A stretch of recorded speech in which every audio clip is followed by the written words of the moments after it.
Alhamdulillahilladzi amarna bittiba'il huda wa nahana 'an ittiba'il hawa. Asyhadu an la ilaha illallah wahdahu la syarikalah wa asyhadu anna Muhammadan 'abduhu wa rasuluh alladzi la nabiyya wa la rasula ba'da. Faqala Allah ta'ala fi kitabihil karim, a'udzu billahi minasy syaithanir rajim. La yanalallaha luhumuha wala dima'uha walakin yanaluhu taqwa minkum. Kadzalika sakhkharaha lakum litukabbirullaha ala ma hadakum wa basyiril muhsinin. Wa qala Rasulullah sallallahu alaihi wasallam, khairun nas man tala umruhu wa hasuna amaluhu wa syarrun nas man tala umruhu wa sa'a amaluhu. Ikhwatul iman, Bapak Ibu yang dimuliakan Allah, selepas kita memanjatkan puji serta syukur kehadirat Allah yang Maha Mengatur, termasuk mengatur pertemuan kita pada siang ini, pertemuan yang mudah-mudahan memudahkan jalan kita menuju keridhaan Allah, radhiyallahu anhum wa radu anhu, yaitu surganya Allah Subhanahu wa taala. Baik ikhwatul iman, seperti yang sudah disampaikan, pada siang ini kita akan kembali murojaah, mengulang ayat-ayat berkaitan dengan udhiyah, kurban, termasuk hadis-hadis yang berkenaan dengan tema yang dimaksud. Bolehkah kurban online?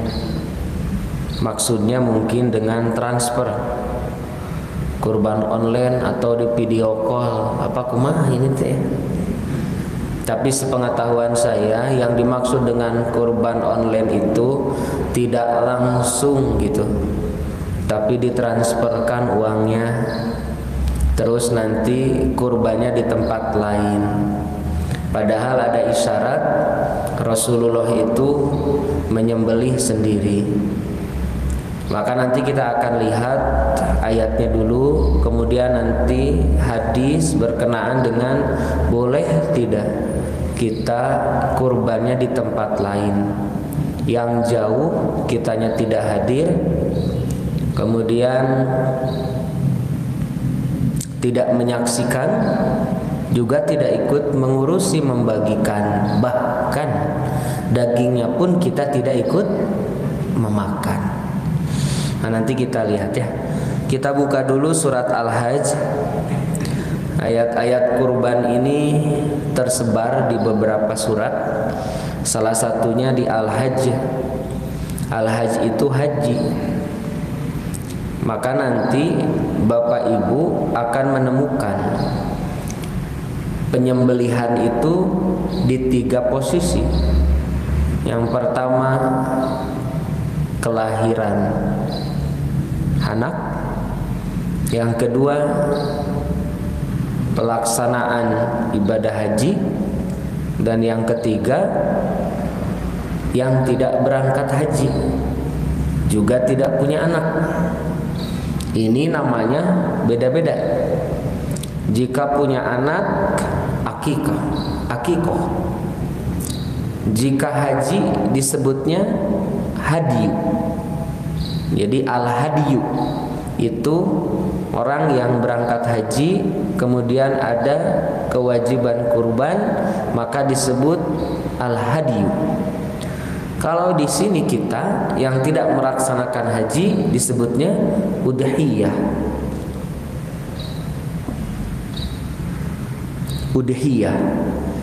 Udhiyah ini menyembelih hewan kurban yang tidak haji, orang yang tidak sedang haji, kita. Nah, maka bahasan kita pada siang ini berkaitan dengan udhiyah yang kita kenal dengan kurban. Kita mulai ayatnya dari ayat 34 Al-Hajj. Al-Hajj ini berkenaan dengan Al-Hajj, haji. Allah sampaikan a'udzubillahi minasyaitonirrajim ayat 34, walikulli ummah, maka bagi setiap ummah ja'alna kami menjadikan mansakan, ya. Mansakan ini dari manasik, ya, nusuk. Kita pernah itu membaca ayatnya kul inna sholati wa nusuk. Nah, ini mansakan ini dari nusuk, tempat.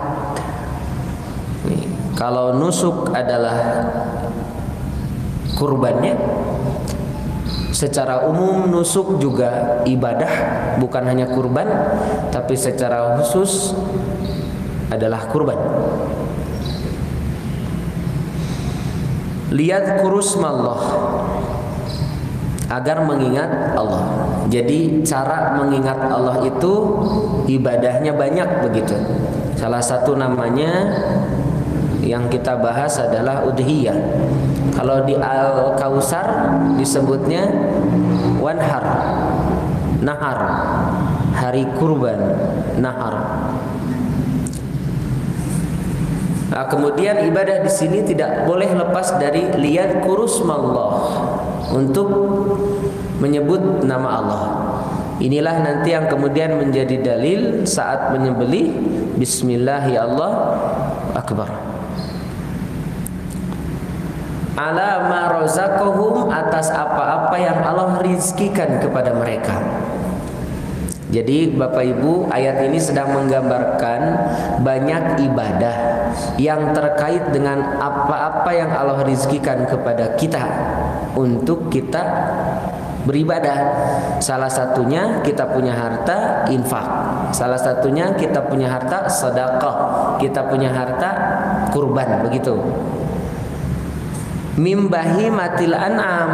Nah, ini dikhususkan. Kalau tadi apa-apa yang dirizkikan Allah banyak, tapi kemudian Allah sebutkan min bahimatil an'am, min dari sebagian bahimatil an'am. Bahimah binatang, al-an'am ternak, binatang ternak. Jadi ini khusus berkaitan dengan ibadah kurban, ibadah penyembelihan, berkaitan dengan aturan syariat Rasulullah. Jika punya anak, akikah. Jika haji, hadiyu. Jika kita tidak haji, maka melakukan penyembelihan atas bentuk mengingat Allah dengan rizki kita, yaitu dengan binatang ternak yang kita sembelih. Fa ilahukum, maka ilah kalian, ilahu wahid, Allah satu. Falahu, maka kepada Allah, aslimu, serahkanlah diri kalian, wabashir, dan berikanlah kabar gembira, al-mukhbitin, bagi orang-orang yang tunduk. Baik Bapak Ibu, dimensi kurban itu ada 3. 1, tauhid. Nah, ini ayatnya. Jadi kurban itu harus lillah. Yang kedua dimensinya, selain akidah, ibadah. Dan dimensi yang ketiga adalah muamalah, ya. Jadi yang pertama, kurban itu dimensinya lillah, akidah. Ini niatnya harus benar karena Allah. Maka inti dari kurban ini kata Allah, fa ilahukum ilahu wahid. Tuhan kalian itu satu, ilah kalian itu satu, yang kita sering sebutkan la ilaha illallah, hanya Allah saja. Nah, ini dimensi yang pertama. Dimensi keduanya itu ibadah. Jadi Bapak Ibu kalau melihat para ulama, ya, pendapat para ulama terkait dengan hukum kurban itu mahdoh, wajib bagi yang mampu, kan begitu. Berarti kalau yang mampu tapi tidak kurban, berdosa dia. Maka kaitannya dengan akidah. Orang bisa kurban itu bukan tentang punya harta, tapi punya iman. Karena ternyata banyak yang punya harta tidak kurban, apalagi kalau kemudian pemikirannya haji setahun seumur hidup sekali, kurban pun dianggap seumur hidup sekali. Maka ada yang kurban tuh cuman sekali, padahal haji gitu. Maka kadang-kala di satu daerah ada juga tuh satu kampung tidak ada yang kurban sama sekali. Dan itu bukan di kampung Jolok jauh, tapi di kita. Nah ini yang pertama, ayat 34 surat Al-Hajj ini menjelaskan tentang di setiap tempat itu ada cara beribadah berkaitan dengan binatang ternak. Salah satunya adalah udhiyah, kurban, menyembelih hewan kurban. Itu intinya tetap sama, untuk menyembah Allah. Dan inilah akidah. Ibadahnya tentu semua yang dilakukan kepada Allah adalah ibadah. Kita lanjut ayat 35. Alladzina, orang-orang yang, ini Bapak Ibu di ayat 34 Allah tutup kalimatnya dengan mukhbitin. Mukhbitin itu orang-orang yang tunduk. Artinya akan ada orang yang hartanya banyak, binatang ternaknya ada, tapi tidak kurban, dia tidak tunduk. Maka berbahagialah Bapak Ibu yang Allah mudahkan, karena kita termasuk minal mukhbitin, orang-orang yang tunduk. Dan kata Allah, bagaimana bagi orang yang tunduk? Wa basyir, berikanlah kabar gembira. Artinya kalau mau berbahagia, kurbanlah.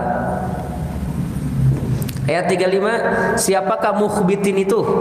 Alladzina, yaitu orang-orang yang idza, apabila dzukirallah, disebutkan nama Allah, wajilat qulubuhum, bergetarlah hati-hati mereka, wasabirin, dan mereka sabar, ala ma asabahum, atas apa yang menimpa mereka, wal muqimis shalah, dan mendirikan salat, wa mimma razaqnahum yunfikun, dan dari apa-apa yang Allah rizkikan kepada mereka, mereka menginfakkan. Ini ciri siapa? Mukhbitin. Mukhbitin itu orang-orang yang tunduk, dan mereka adalah orang-orang yang bahagia. Maka Allah sedang menggambarkan siapakah orang yang bahagia, siapakah orang yang tunduk dan bahagia itu. Kata Allah adalah orang-orang yang jika disebutkan nama Allah, bergetar hatinya. Jika kemudian dia dibacakan ayat Allah, mendengarkan kalimat-kalimat Allah, apa itu dalam Quran atau azan, maka wajilat qulubuhum. Kemudian yang kedua adalah orang-orang yang senantiasa sabar atas apa yang menimpa mereka. Bapak Ibu, kalimatnya asabahum, makanya kita sering nyebut musibah, asabahum. Padahal asabahum itu apa-apa yang menimpa, bukan saja musibah. Bisa jadi sholat harus sabar, bisa jadi meninggalkan maksiat harus sabar. Maka yang terakhir, kalau dapat musibah harus sabar. Maka orang yang tunduk bahagia adalah orang yang sabar atas apa yang menimpa mereka. Yang ketiga, siapakah orang yang tunduk bahagia ini? Kata Allah adalah orang-orang yang melaksanakan salat. Bapak Ibu, disebutnya mukim. Apa mukim? Mukim itu biasanya disatukan jadi lawannya musafir. Ada mukim, ada musafir. Kalau musafir itu sedang bepergian, kalau mukim itu sedang berada di tempat. Berarti kalau mukim itu artinya menetap. Maka jika kalimat Allah wal muqimis shalah, berarti salatnya sudah tetap. Nanti Bapak Ibu akan melihat di beberapa tafsir yang disebut mukim salat itu, salatnya terus dilakukan dan ada bekasnya di kehidupan. Itu namanya mukim. Makanya nanti ada yang yukim. Kalau yukim masih sholat tuh, tapi ada mukim. Kalau mukim itu sholatnya sudah terus dilakukan dan ada efek samping dari sholat itu, maka disebutnya mukim. Maka di kalimat ini orang yang bahagia, orang yang tunduk adalah orang-orang yang dia mukimis sholat. Dia itu sudah mukim sholatnya, mendirikan sholatnya sudah tetap waktunya, tetap bacaannya, mencontoh Rasulnya sudah tetap begitu. Yang keempat,